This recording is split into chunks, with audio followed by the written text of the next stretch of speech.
Christian life is all about changing from glory to glory. This is one of the most basic missions of life, to be more and more like God, to be more and more Christ-like. And this is what spirituality is all about, to grow. And growth is about improvement. At sa atin pong pagtahak dito sa steps of improvement, we're going to discuss 2 steps to self-improvement. At isa sa mga pinakamatatas na uri ng pagsamba sa Panginoon, liban sa pag-awit, pagdadala ng ating mga offerings, pagsayaw sa Panginoon, pagpupuri, yung ibinigay niya sa atin na personalidad ay patuloy na payamanin ang ating ugali, ang ating karunungan, at ang ating personalidad. This is an act of worship that is very sublime to improve ourselves. Dear God, thank you that you're God of improvement, that you are God of inspiration and empowerment.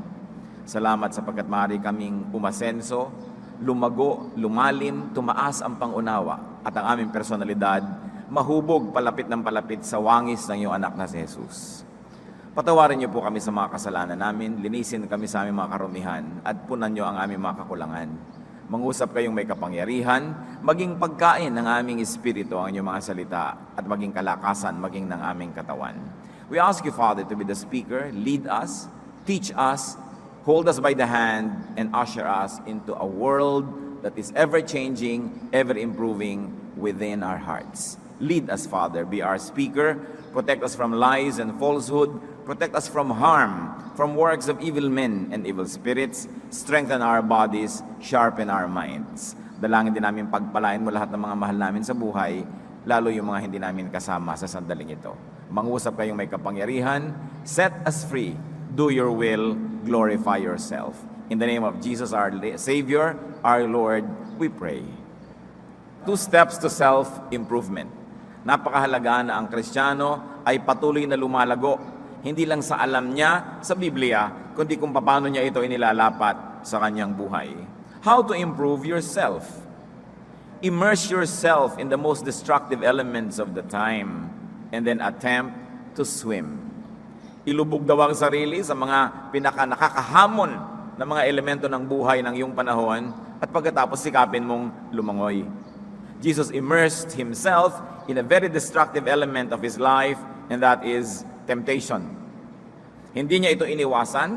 Sa katunayan, siya ay dinala ng Espiritu upang siya ay tuksohin ni Satanas. Matthew 4:1, Then Jesus was led by the Spirit into the desert to be tempted by the devil. Talagang inilubog niya ang kanyang sarili dito sa destructive element na ito, and then he attempted to swim. Now, how do we learn from this experience? How do we improve ourselves? We immerse ourselves. So you immerse yourself, or you allow yourself to be immersed in destructive elements like criticism. Ano ba yung mga destructive element? Yung talagang pag pinabayaan mo, masisira ka niyan. Pag hinayaan mo, talagang ikaw ay madadamage, magiging sugatan, duguan. Pero hindi pwedeng iwasan ng ganito mga bagay. Sapagkat ang tunay na buhay ay kinakailangang lumangoy, tumawid ng maraming destructive waters. But the important thing is to always bear in mind that God knows our situation and that this is happening for a purpose. So allow yourself to be immersed in criticism. Yung ikaw ay napupintasan, yung ikaw ay napupulaan, sinusuri, sinusukat, hayaan mo lang. Acts 11, 2-3 and 17-18. So when Peter went up to Jerusalem, the circumcised believers criticized him and said, You went into the house of uncircumcised men and ate with them? So if God gave them the same gift as He gave us, who believed in the Lord Jesus Christ, who was I to think that I could oppose God? When they heard this, they had no further objections and praised God, saying, So then, God has granted even the Gentiles repentance unto life. Ano po ang background niyan? Hindi naman sanay ang mga Hudyo na nakikisalamuha sa mga hindi Hudyo. And one of the distinctions of Jewish men was that they were circumcised, and Gentiles were not. Kaya ang nung nakihalubilo at nakikain pa sa hapagkainan ng mga Gentiles itong si Peter, na hindi nila nakagawi ang gawin, ay siya ay inusig, siya ay pinulaan, sinuri, he was criticized. But that occasion was turned by Peter into a blessing. Because being criticized gave him the forum to explain his philosophy, his theology. Pag tayo po'y napupulaan, napipintasan, ang nagiging blessing niyan, nakapagsusuri tayo sa ating sarili. Una, itatanong natin, totoo ba ang inaakusa sa atin? Kung totoo, gaano katotoo? Buong totoo ba? Kalahating totoo? 1/4 na totoo? Sapagkat hindi naman pwedeng maging perfect ang isang bagay. So ang isang criticism, hindi rin pwedeng maging perfectly wrong. Merong tama din doon kahit paano. Kaya pwedeng maging blessing kung susuriin natin, ano ba ang totoo dito? At pagka totoo nga ang nakita natin sa pamumula sa atin, daig pa natin ang nanalamin. At ang nananalamin ay nagkakaroon ng pagkakataon na ituwid kung ano man ang mali sa kanyang itsura. So turn criticism into an opportunity to even teach. Not only to explain yourself, but also to teach. Huwag tayong laging manipis, maramdamin pag napupulaan o napipintasan o sinusuri, sapagkat yan man ay maaaring maging daan para maipaliwanag natin ang ating palagay, ang ating kurukuro, ang ating paninindigan, o kaya kung hindi man, makita natin kung ano ang pananaw sa atin ng iba at maituwid natin kung meron tayong mga kalikuan. Immerse yourself in rebuke. Yung itinutuwid ka, pinapagalitan, itinatama. Peter was rebuked by Jesus. Mark 8:33, si Jesus ay pinipigil ni Peter na magpunta sa Jerusalem. But when Jesus turned and looked at his disciples, he rebuked Peter. Get behind me, Satan, he said. You do not have in mind the things of God, but the things of men. Si Peter, tinawag ni Lord na Satan. Kasi satanic yung idea na lumalabas sa kanya. Siya ay talagang napaka-diretsahan na itinuwid. But righteous rebuke jolts. It corrects and gives a wake-up call. Talagang tayo nauuga, naliligalig, na yuyug-yug ng isang matuwid at malakas na rebuke. Pero ito'y nakakapagtuwid at nakakagising sa mga tulog o sa mga inaantok.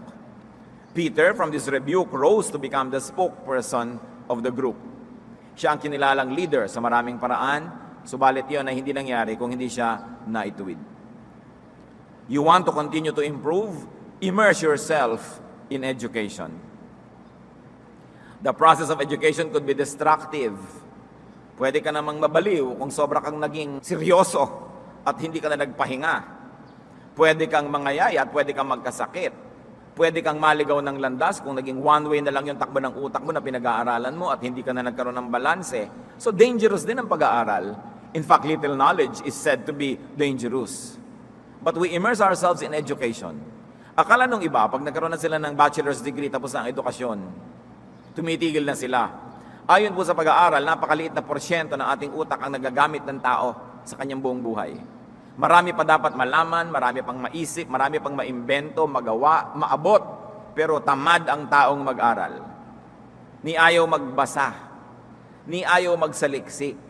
Pag sinabi mo, mag-enroll pa tayo, naku, ayaw kanya magbasa-basa niya, mag-notebook pa. Eh ano na lang, magchisimisan na lang, magkwentuhan, manood ng mga TV, sayawan ng sayawan. Contest na walang kakwenta-kwenta, nakaka-brain damage pag sumali ka. Yun ang ginagawa ng buong bayan, kaya hindi umaasenso. We must continue to educate ourselves. Pati si Jose Rizal, hindi siya sumasang-ayon na lumaya agad ang Pilipinas noong kanyang panahon. Bakit? Alam niya na napakalaking porsyento ng mga tao ay mangmang. At ang mangyayari sa mga mangmang kung sila naging mga leaders, ibubulid lang nila sa kapahamakan ang kanilang mga pinangungunahan. Importante ang pag-aaral. Even Jesus grew in wisdom and stature, in favor with God and with men. Patuloy siyang nag-aral. Patuloy siyang nagsaliksik. Luke 2:45-46. Nung umuwi si Mary at saka si Joseph sa kanilang hometown, hindi nila makita si Jesus. Nung sila'y pauwi na, 12 years old na Jesus, nawawala, pinaghahanap nila sa Jerusalem. When they did not find Jesus, they went back to Jerusalem to look for him. After 3 days, they found him in the temple courts, sitting among the teachers, listening to them and asking them questions. Start early. Nasaan kaya ngayon ang mga 12-year-old? Saan nila laging gustong pumunta? No? Sa mga computer shop at maglaro ng walang katapusan. Hanggang magkasira-sira ang mata at magkaduling-duling at mabutas ang bulsa kababayad. Nasaan kaya ang mga tao? Anong pinagagagawa? Tayo ba ay nagsasaliksik ng karunungan? Acts 7:22, Moses was educated in all the wisdom of the Egyptians and was powerful in speech and action. Malakas ang utak, powerful in speech, malakas ang katawan. Hindi yung puro katawan lang, ang ganda-ganda ng katawan, tapos yes lang, hindi alam ispelin. O kaya ang tali-talino, pagkatapos parang tipaklong na sa kapayatan dahil pinabayaan na ang katawan. Moses grew in speech and action. This is mind and body matter. Jesus grew in wisdom and stature, mind and physical body, in favor with God, spiritual, and in favor with men, social. Balanced growth. Why is education important? Because it's only the truly educated that will understand God more fully. Because even God is a concept. Hindi naman siya estatwa, hindi siya rebulto, hindi siya tubig, hindi siya dahon. Ang Diyos ay espiritu, konsepto. Ang theology ay konsepto, ang philosophy ay konsepto. Paano mo lalakihan ang pag-unawa mo sa Diyos kung kakaunti ang vocabulary ng iyong isip? Kakaunti ang salitang kayang maunawaan at lalong kakaunti ang salitang kayang sambitin.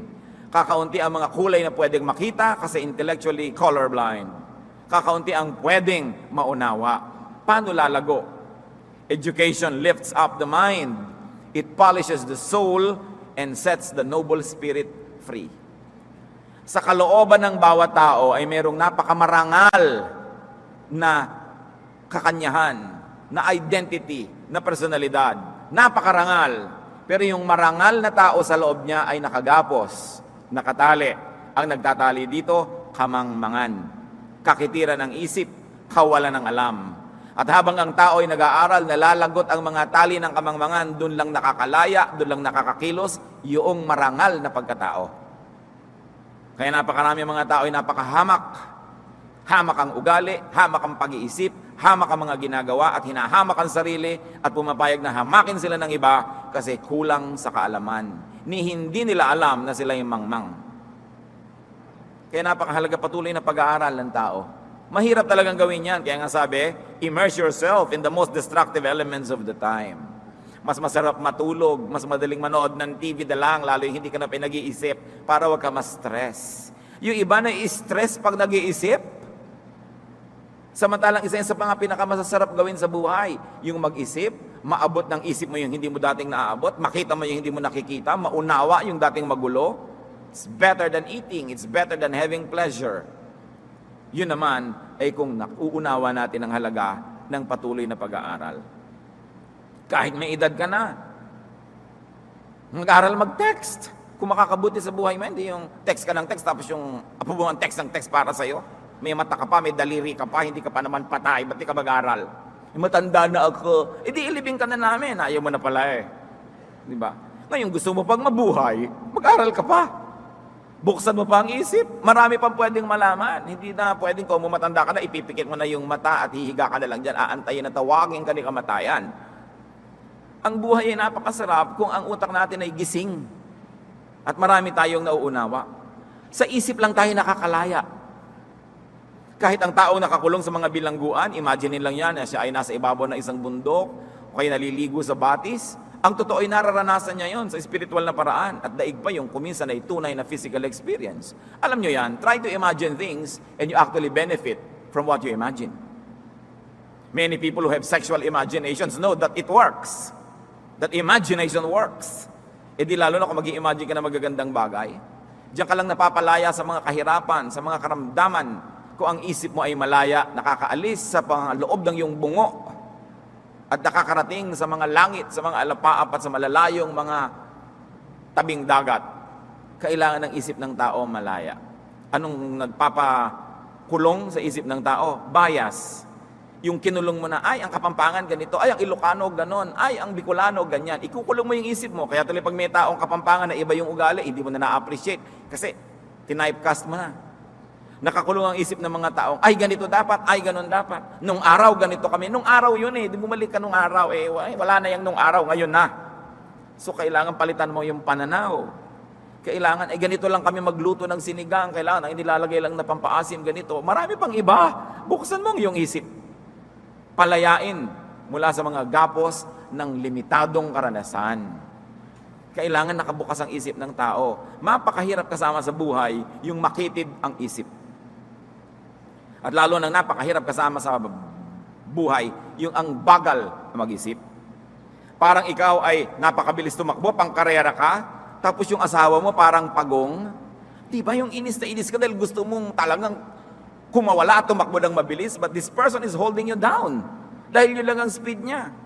Ganyan din yung mga driver na gustong mabilis, tapos may kasamang lola, ay bagalan mo lang. Parang libing, ganun ang gustong speed ng lakad.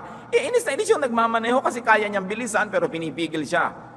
Paano pa yung ang isip ay matalas, matalino, malayo ang naabot, tapos ang kasama sa bahay, ang kasama sa buhay, ganggamunggo ang isip. Di ba napakalaking frustration sa buhay yon? Kaya kung mahal nyo ang inyong mga mahal sa buhay, mga kapatid, at sila ay matatalino, meron silang mga bakas ng katalinuhan na pwede mag-improve. Imbes paliitin nyo ang utak nila para kayo magkasabay, yung utak nyo ang palakihin nyo. Pareho pa kayo nakinabang. Hindi yung gusto mo to pull people down. Mahihiyain ka, may asawa kang sociable. So, dito na lang tayo sa bahay, huwag na tayo aatin ng mga lamay, ng mga binyag, ng mga kasalan. Kasi mahihiyain ka, so gusto mo rin siyang ikulong sa iyong pagiging mahihiyain. Ikaw, kapatid, ang lumaya sa iyong mga pagiging mahihiyain. Hindi yung ang pipigilin mo, yung isang taong mas evolved ang kanyang social life. Maraming ganon. Ang asawa pinaliit, imbes pinalaki. Kasi doon siya komportable. Ang comfort zone niya, yung comfort zone ng kamangmangan.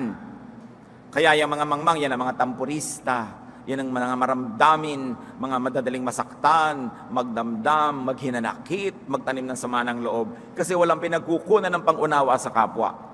Ang iniisip lang nila, sila, nasaktan ako, hindi ako napansin, kinawawa ako, etc., etc. Kung meron tayong ganyang mga nangyayari sa buhay natin, kapatid, kamangmangan yan. Dapat yang harapin at baguhin, palayain ang isip. Ang tagal-tagal lang malaya ng Pilipinas mula sa Espanya, hindi na natin sila pwedeng sisihin para sa ating mga kahirapan ngayon. Ang tagal-tagal na rin nating lumaya sa mga Hapon, maging sa mga Amerikano. Ang tagal-tagal na. Bakit yung mga Singaporeans, noong 1960s lang sila naging bansa? Naunahan pa tayo sa pag-asenso. Bakit yung mga iba, hindi nila sinisisi yung colonial past nila?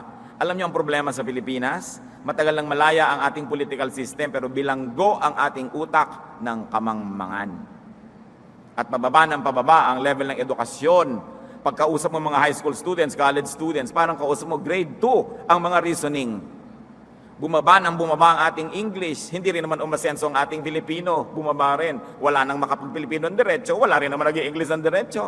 Liban nila ako nagtatrabaho ako sa call center. No? Talagang dyan lang nakakapag-diretso. So, paano na ang bayan na ito? Education is very important. Immerse yourself in correction. Yung tayo na itutuwid.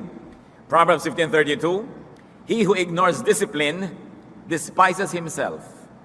But whoever heeds correction gains understanding. Sino ang umaasenso? Yung lumalangoy, lumulubog, nagbababad sa pagtutuwid.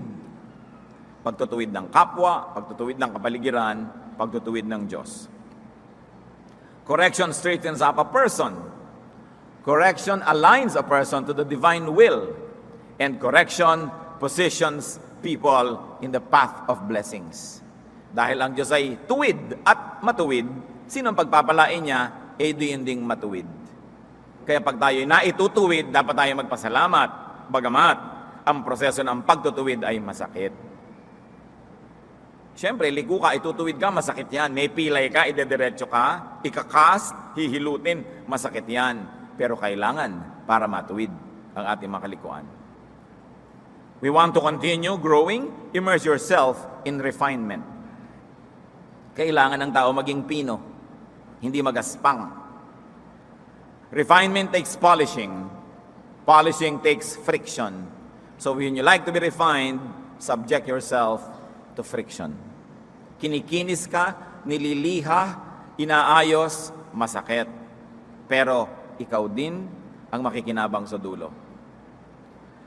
Nung binihag ng Babylon ang Israel, bumihag sila ng mga anak ng mga mayayaman at mga maharlika.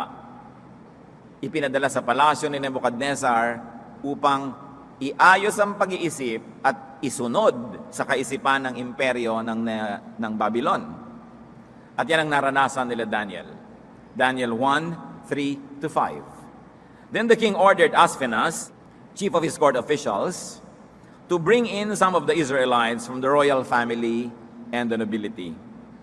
Young men without any physical defect, handsome, showing aptitude for every kind of learning, well-informed, quick to understand, and qualified to serve in the king's palace.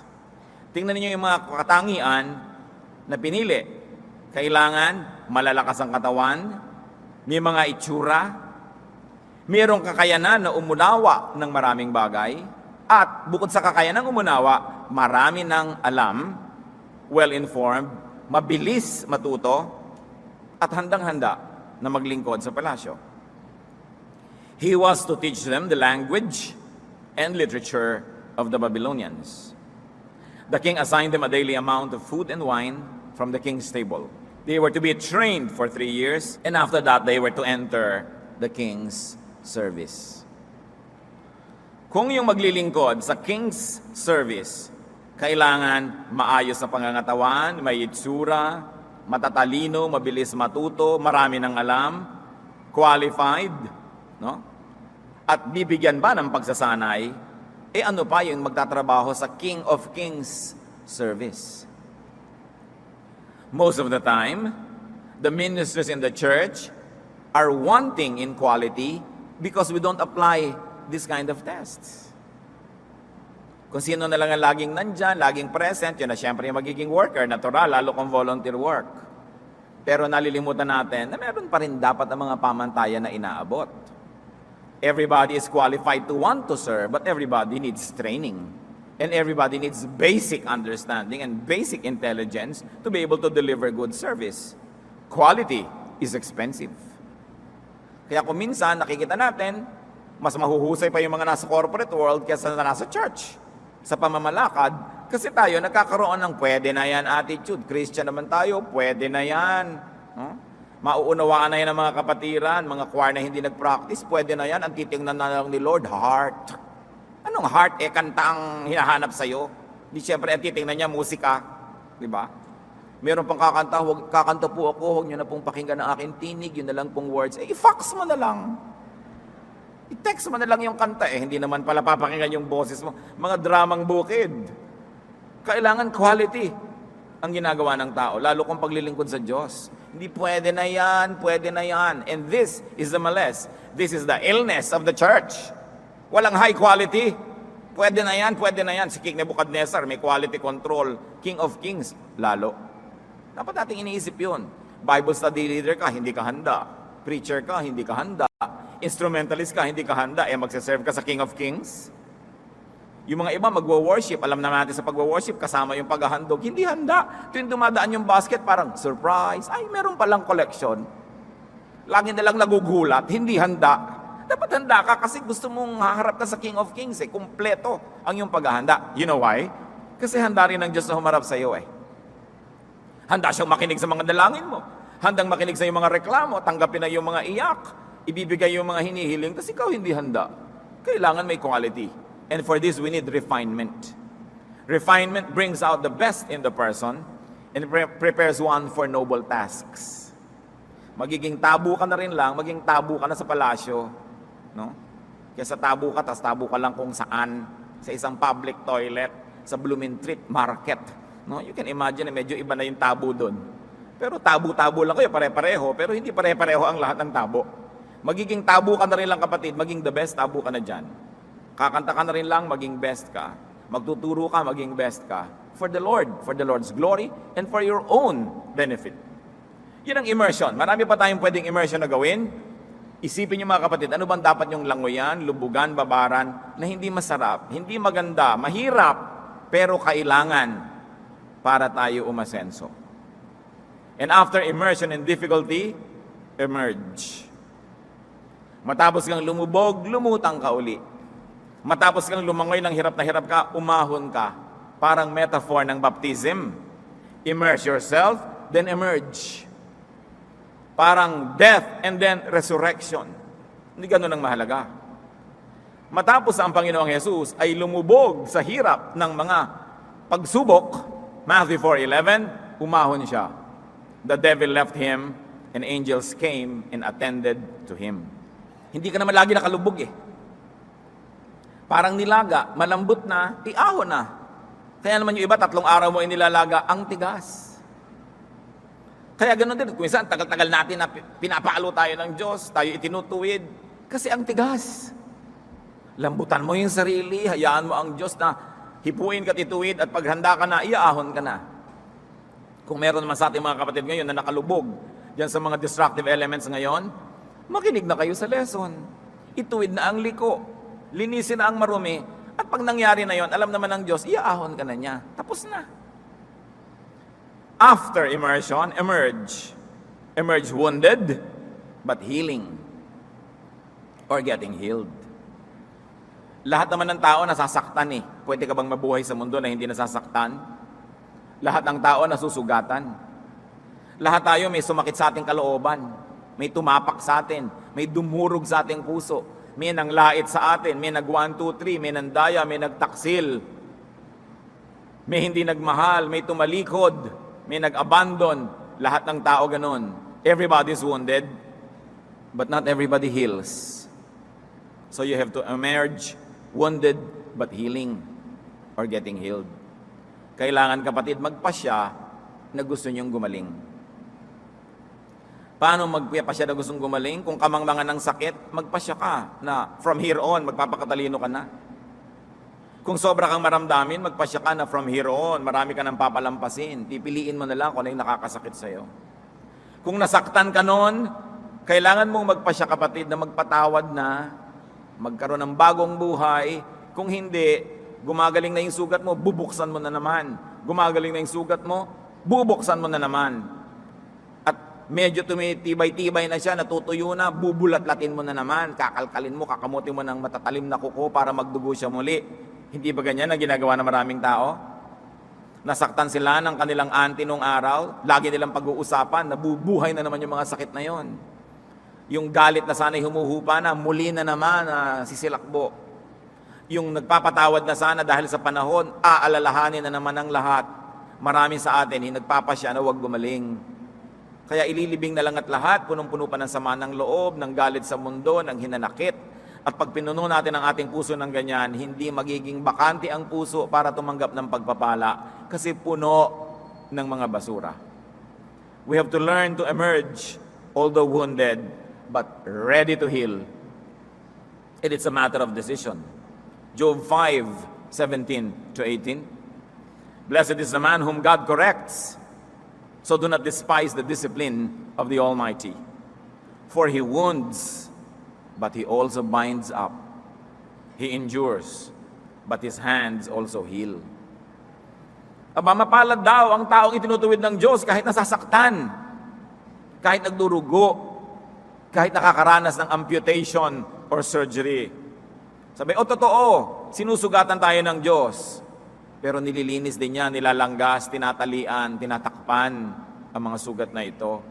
Totoo, babaliin ka niya. Pero pag durug-durug ka na, bubuuin ka rin niyang muli para maiba naman ang korte mo. Kasi kung isa kang jar na mali ang korte, kailangan durug-durugin ka para mabuo ka na naman, iibahin yung korte mo. You have to be reconstituted para maiba. When you have reached the bottom, thank God, because there is no other way but up. Pag sobra na sagad na ang baba ko na, wala na akong pwedeng babaan pa. Ang hirap ko na, hindi na po kami mas mahirap pa kaysa rito. Wala na kayong direksyon na pwedeng tahakin, kundi pataas na, dahil nandun na kayo sa ilalim eh. Kaya kung minsan, mas madali at napapadali ang pagpunta mo sa kaila-ilaliman, mas ibig sabihin, mas madali kang lulutang agad. Kung sa pagtutuwid ng Diyos ay hinihingi na kailangan makarating ka sa kaila-ilaliman dahil ang tigas mo eh. Kailangan ka talagang pagkadurug-durug-durugin pa. Pag nagkakadurug-durug na tayo, magpasya kayong, I will make something out of this. Itong mga sugat na ito, gagawin kong bulaklak na disenyo ng aking balat. Ang mga peklat na ito ay aariin kong magandang design. Paalala na ako ay natuto. Kailangan mawala yung bitterness. Kaya si Job, alam natin ang kwento niya, ang yaman-yaman, ang dami-daming anak, pinakasikat na tao sa kanyang bayan, biglang dinalaw siya ng sobrang pagsubok, bagamat siya'y matuwid. Subalit nang malampasan niya yon, nakabawi siya, doble pa kaysa dati ang naging kayamanan niya. Kasi naman matuwid naman talaga siya, pagsubok lang yun Hindi yun parusa, yun ay pagsubok. At nalampasan niya. Job 42:11. All his brothers and sisters and everyone who had known him before came and ate with him in his house. They comforted and consoled him over all the trouble the Lord had brought upon him, and each one gave him a piece of silver and a gold ring. Tingnan ninyo ang verse. Nung may sakit siya at nagdusa, naghirap, nagkaroon ng kutakot-takot na galis, walang pumupunta sa kanila. No? Pero nung siya ay nakarecover, nakalampas sa pagsubok, at siya ay binubuo muli ng Diyos, ano nangyari? Nagdatingan uli yung mga tao, nagkainan uli sa bahay niya. Ang mga tao pupunta sa inyo kung kayo mabango, kung kayo ay may pera, kung kayo ay masigla, masaya. Kung puro luksa kayo, sugat, dusa, hindi kayo pupuntahan. Huwag na kayo magdamdam, natural yun. Di ba ayaw mo magpunta sa mga kamag-anak mo na wala namang gagawin kundi dumaing? Ayaw mong pumunta sa iyong mga kaibigan na walang gagawin sa iyo kundi utangan ka? Yung tuwing pupunta ka sa kanila, sariwang-sariwa, pag uwi mo lanta ka kasi sinipsip nila lahat ang iyong lakas ng kanilang mga hinaing, reklamo, problema. Siyempre, yung likas sa iyo na iligtas ang iyong buhay sa panganib na Diyos din ang naglagay dyan, ilalayo mo ang sarili mo sa mga ganito. Pero nung siya ay nakarecover, nun siya binigyan ng pera. Everybody gave silver and gold. When? Nung naghihirap siya? No! Bakit ka naman magbibigay sa naghihirap? Ano mangyayari sa binigay mo doon? Common sense yun, hindi ko sasabihin ng godly sense. Yun ang sense ng maraming tao. Pag meron ka na, bibigyan ka pa. Kita niyo ang mga regalo sa mayayaman, magaganda. Ang mga regalo sa mahihirap pag Pasko, kalendaryo ng hopya. Mahirap ka. Bakit ka bibigyan ng malaki? Hindi mo kaya magsukli. Hindi ko sinasabing yun ang tama, pero yun ang kalakaran ng mundo. So gusto mo pala na pahalagahan ka, puntahan ka ng tao, make something of yourself. Huwag kang magmukmuk dyan, maawa sa sarili mo, magreklamo sa langit at lupa, umiyak ng umiyak. Magtrabaho ka, bumangon ka, paasensuhin mo ang iyong buhay, babango ka, pupuntahan ka ng mga tao. Kaya sa mayayaman, yung mayaman na, yung pa ang marami nagpapadala ng bulaklak pag namatay. Yung halos hindi ka na makalakad sa dami ng bulaklak doon sa koridor. Yung mahirap, may isang lantang bulaklak na bigay ng punerarya kasama sa cost ng ataol. Diba? Ganun talaga, huwag kayo nagdaramdam. Gusto nyo hindi ganun ang buhay nyo, paasensuhin nyo ang buhay nyo. Para hindi ganun. Talagang ganun ang kalakaran. Blessing begets more blessings. Misery begets misery. Money begets money. Poverty begets poverty. Saan nagbabago ang buhay ng tao? Hindi sa swerte, sa pag-iisip. Pag nagpasya ka, ayokong maging mahirap. O ayokong patuloy maging mahirap, gagawa ka ng paraan. Hindi ka man maging mayaman, surely makakaangat-angat ka kahit papano. So turn every criticism, every rebuke, every correction into an asset. Pag binabato ka ng bato, ipunin mo, hindi ka na kailangan bumili ng graba para magpagawa ng bahay. Everything could be turned into a blessing. After immersing yourself in difficulties, emerge stronger. Kita nyo yung mga nag-gym. Pag nakita mo itsura ng pagmumukha, pag binubuhat yung bakal, no? Pagka yung tiyan pinipilit na itayo sa kanilang mga sit-ups, kita mo ang pagdurusa sa mukha. Di ba? Pero pagka shower niya at paglabas, aba, ang lahat ay napapatingin at muling napapatingin. Dahil he emerges stronger. No pain, no gain. So habang ikaw ay going through pain, imaginein mo na kung maganda ang iyong attitude, this pain will turn into gain. Ang mahirap, nagdusa ka na nagdusa, tapos wala pa rin nangyari sa buhay mo. Natuto ka na ng natuto, pero hindi mo naman in-apply. Marami ka nang nalaman, hindi mo in-apply. Useless ang paghihirap. Pero bawat paghihirap, bawat pagdurusa, pighati, kalungkutan, kung ang magiging bunga nito, you became better, you became stronger, then it's worth it. Tulad ng mga pagdurusa ng mag-asawang naghihiwalay, para lang magtrabaho ang isa abroad. O pareho sila pero magkaibang bansa. May pagdurusa, pero may uuwian silang bahay na naitayo, na pag-aral ng mga anak, worth it. Pero yung nagkahiwalay na kayo, nagdusa kayo, pagkatapos nagka-boyfriend si babae, nagka-girlfriend si lalaki, nagkawatak-watak ang buhay niyo, wala rin kayong pera, in the end, gulo-gulo pa kayo. Sayang ang inyong mga paghihirap. So may mga paghihirap na nakabuti, pero may paghihirap na nakasama. Alin na nagpasama? Kamangmangan. Kakulangan ng pag-iisip. Bakit hindi pakinabangan ng hirap? Kundi hirap na ang ending, hirap pa rin. Yun ang malungkot. Job 17, 7-9. My eyes have grown dim with grief. My whole frame is but a shadow. Upright men are appalled at this. The innocent are aroused against the ungodly. Nevertheless, the righteous will hold to their ways, and those with clean hands will grow stronger. Basta malinis ang ating budhi, malinis ang ating pamamaraan, lahat ng hirap na ginagawa natin, may magandang kakawian. We become stronger by experience, therefore we become wiser, or we become stronger by conquest. That means we become richer. 2 Samuel 3:1. The war between the house of Saul and the house of David lasted a long time. David grew stronger and stronger, while the house of Saul grew weaker and weaker. Every conflict will leave you weak or strong. Every conflict will leave you richer or poorer. Do not go to war if you would only lose. Do not wage war if there is no hope of victory. Kaya ang manifesto ni Jose Rizal, nung siya ay dinakip, pinuwersa siyang magmanifesto para kanyang talikuran daw at itakwil ang himagsikan. At sabi ng mga iba na kontra Rizal, hindi daw makabayan si Rizal dahil sinabi niya sa kanyang manifesto, nakatutok ba naman ang baril sa iyo habang ginagawa mo yung manifesto? Sabi sa manifesto, huwag kayong lumaban sa mga Kastila. Hindi daw makabayan si Rizal. But if you're going to read between the lines, hindi laban si Rizal sa himagsikan, laban siya sa himagsikang siguradong talo lang naman. Sabi niya, magdurusa lang lalo, dadanak ang dugo, wala rin mangyayari. Hindi niya sinasabing walang mangyayari sa inyong pagsusumikap. Ang sinasabi niya, di tayo handa. Bakit ka lalaban kung talo ka lang? Pero ganyan ang marami sa ating mga kababayan, no? Nasaktan ng kalooban, kukuha ng gulok, sugod mga kapatid, hindi pa nakakalapit, nabaril na. Nabaril ka, kaya may pinagbarilan. No? Kasi nabaril yung Pilipino. Damdamin ang pinapairal. Nasaktan ng damdamin, susugod, kahit na hindi naman nakalapit, nabaril na rin. Kailangan nag-iisip ang tao. Lalaban ka, hindi ka naman mananalo. Maghintay ka na ibang panahon. Magpalakas ka. Hindi yung bugso ng damdamin.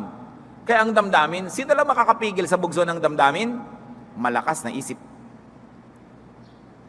Yung napagtitimpian mo, ang dapat mong timpiin. Napipigil mo ang isinisigaw ng iyong damdamin. Dahil alam mo na pag sinunod mo yun ngayon, mapapahama ka lang. One of the greatest signs of intelligence is when you can suspend your pleasure. Pwede mong ipagpabukas ang sarap at saya. Nakokontrol mo yung kagustuhan mo magpasarap at magsaya dahil alam mong higit na mainam kung ipagpabukas yun kesa gawin na agad ngayon. Tapos bukas, wala ka na. Kaya yung mga taong pwede magtimpi, maghintay, yun ang mga mature. Ganon din yung mga magnobyo, nagtitimpi, naghihintay, na hindi sila magtalik sapagkat hindi pa panahon, wala pa sa plano nila, wala pa sa script, masisira ang lahat ng plano kung hindi sila magtitimpi. Pero sino ang nakakapagtimpi? Ang nag-iisip. Kaya napakahalaga to immerse yourself in mental discipline, in education, in higher pursuits. And then, of course, emerge wiser. Di baling nasaktan ka, di baling nahirapan ka, kung tumalino ka naman, sulit yon. Kasi marami ka na ngayong sakit at maraming hirap na maiiwasan sa panahon na darating sapagkat natuto na.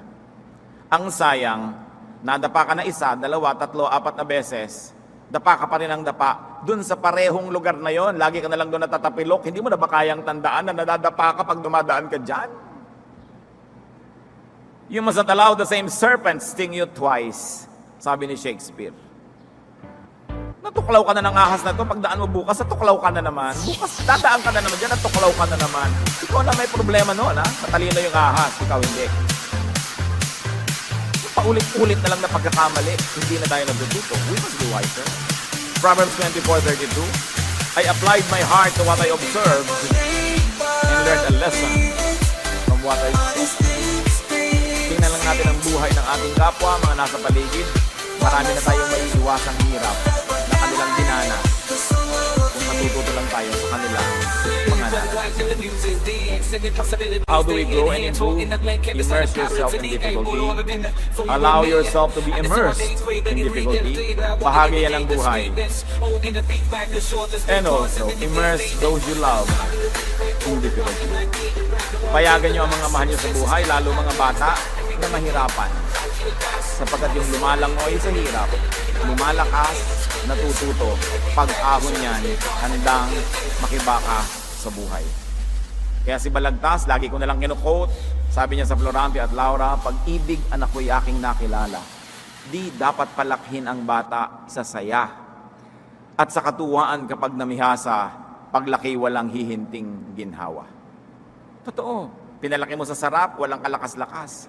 Sabi niya, para ng halamang lumaki sa tubig, dahoy nalalanta, munting di madilig. Ikinaluluoy ang sandaling init, ganon din ang pusong sa tuway maniig. Konting problema, tumba na. Ang taong magawi sa ligaya at aliw, mahina ang puso't lubhang maramdamin. Inaakala pa lamang ang hilahil na darat ni di na matutunang bathin. Ini-imagine pa lang ang problema, suko na, talo na. Laki kasi sa layaw, laki sa sarap, laki sa ginhawa. Kaya sabi niya, nakilala ko na kung anong tunay na pag-ibig sa anak. Turuan mong mahirapan. Paghugasin mo ng plato, paglabahin mo, pagplansyahin mo, paghugasin mo ng kotse, maglinis yan ng garahe, magbungkal ng bukid, magtanim, magsaka, magtroso, magforestry, magpalaki ng baboy, mag-alaga ng manok. Diba? Hindi puro text and text. Ang gusto pa yung cellphone, may lumalabas sa tinapay. Wala pang kinikita, saksakan na yabang. Gusto lahat, designer clothes. Anong hihinting ginhawa? Anong kinabukasan na naghihintay sa mga batang hindi mo lang marunong maghanap buhay? Hindi mo lang marunong makisama? Pagka naulila, makikitira sa mga tiyo-tiya, kamumuhian dahil saksakan ng tamad. Diba? Kailangan natututong makisama. Yan din ang makikinabang sila rin. Let them get immersed in difficulty so they emerge as good persons. So thank God for difficulties, because difficulties could be turned into blessings, into wisdom, into riches and endurance. Swim with God's help and emerge for God's glory. Napakahalaga na nananalig tayo, na tayo man ay nalulubog sa hirap, tayo man ay dumadaan sa hirap, yun ay panandalian lamang. At kung ating matututunan na ang leksyon, malalaman na ang dapat malaman, itinutuwid na ang dapat ituwid, iaahon na tayo agad ng Diyos para mabuhay na ng ganap. But we all have to pass through this.